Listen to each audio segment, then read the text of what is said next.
Over a decade since its debut, HBO's Game of Thrones remains one of television's most groundbreaking series.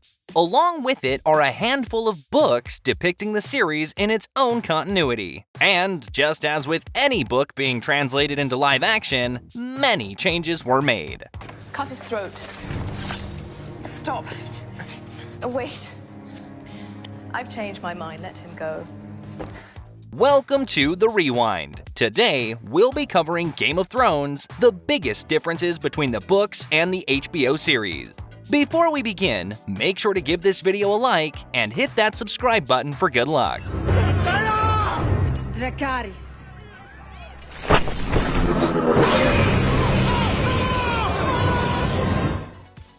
New additions.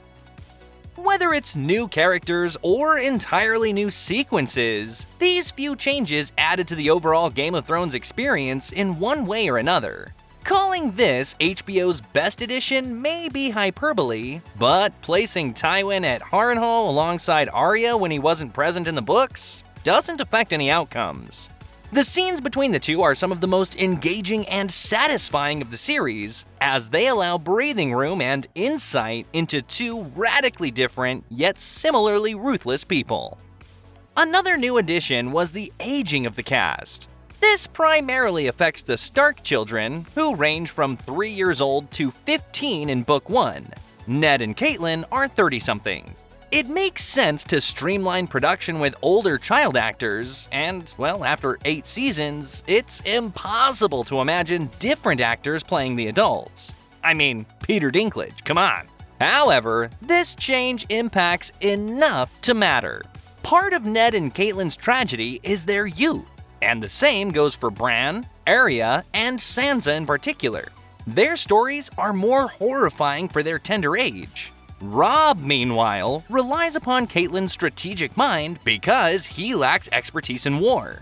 He's a deconstruction of the King Arthur mythos, a frightened boy thrust into leadership far too young, and the weight of the crown crushes him. In the books, the others, aka the White Walkers, lack a leader. A figurehead providing concentrated narrative menace isn't in error, and a figure called the Night's King, a human Lord Commander of the Night's Watch, seduced by a female other, did exist. Still, thousands of others united in their goal to destroy human lives without an overseer is just as chilling. A crown for king.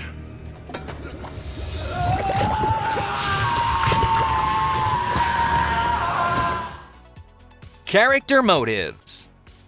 Characters may have been written one way, but that doesn't mean they can't be touched up a bit for the sake of a better story. For Catelyn, her half-decayed body reflects her mutated spirit. She becomes a revenge-consumed figure unconsciously reminiscent of her daughter Arya, devoid of empathy and driven to exact justice against those responsible for her family's suffering. A mother always motivated by her love for her children. That's all that remains of Catelyn, and it's a corrupt instinct. The merciless, silent woman, thanks to her slit throat, renames herself Lady Stoneheart. Few examples are more wrenching than the cause of Robb's demise in the books. Instead of having a passionate affair with healer Talissa Mager, Robb falls into bed with Jane Westerling, a lord's daughter, after she confronts him when he learns of Bran and Rickon's supposed deaths. Unlike other Westerosi men, Robb refuses to leave the girl with a sullied virtue and a potential bastard. He feels honor-bound to marry her, displaying the same streak of goodness that doomed the father he swore to avenge. A forbidden romance plays well on television, but in doing so, Robb becomes selfish rather than selfless, and his story loses the cyclical irony tying Robb and Ned's fates together. Perhaps the most contentious alteration is the fate of Sansa at the hands of the unfathomably sadistic Ramsay Bolton. Ramsay does marry in the books, but his wife is Sansa's former friend Jane Poole, who the Boltons pass off as Arya as part of a political power move.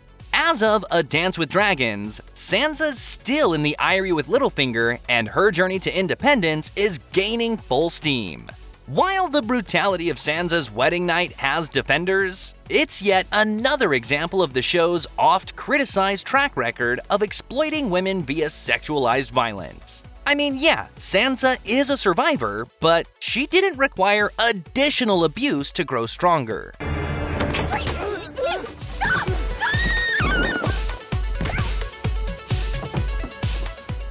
Plotlines. Stories are told in different ways, so it only makes sense that the HBO series reuses its plotlines not intended in the books. In A Storm of Swords, Dany visits the House of the Undying in search of knowledge.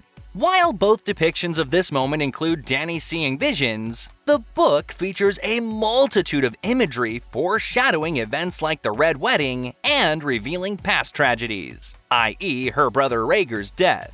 The most important is the simple sight of a sweet-smelling blue flower growing out of ice. Fans believe that this foreshadows Jon Snow's Targaryen heritage and the two's destined meeting as the physical manifestations of the Song of Ice and Fire. Hopefully that partnership plays out differently in the final two Ice and Fire novels. After all, despite outgrowing her naivety and hardening herself accordingly, Book Dany retains her innate kindness towards others. Game of Thrones translated Pedro Pascal's Oberyn Martell flawlessly, but the purpose and motivations of Dorne is lost within his entire plotline. For one, the showrunners removed a point-of-view character, Arianne Martell, the daughter of Prince Doran. She's the undisputed heir to Dorne, brilliantly intelligent, politically savvy, and beautiful, using the latter to her advantage while she schemes to place Myrcella Baratheon on the Iron Throne. The eldest three Sand Snakes, meanwhile, are dignified warriors with brilliant intellects, much like their fiery father, while Ilaria Sand begs everyone to break the cycle of revenge and not take retaliatory action for Oberyn's death. However, her pleas are in vain. Doran involves Arianne in his long game plans to claim vengeance for his sister Elia as much as Oberyn.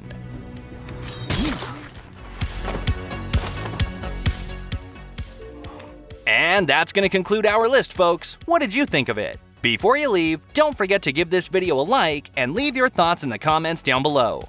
Check out these other videos from The Rewind, and don't forget to subscribe and hit that bell icon so you don't miss any of our future uploads.